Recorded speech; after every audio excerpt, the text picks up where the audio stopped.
Okay guys, i-flex ko sa inyo yung dagat sa amin, tapat sa dagat sa amin, ano? So ito na yung bunso ko, ayan, nagpa-sexy na siya. So ito yung mga local dito.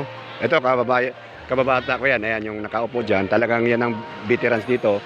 At ito naman yung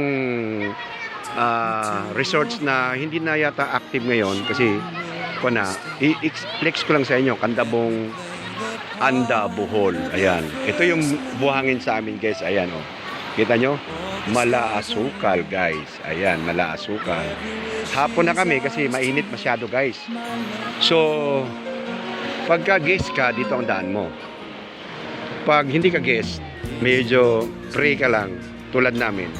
Dito ka sa masalimuot na daan. Ayan guys, ayan. Okay. So, dito kami dati nangingisda.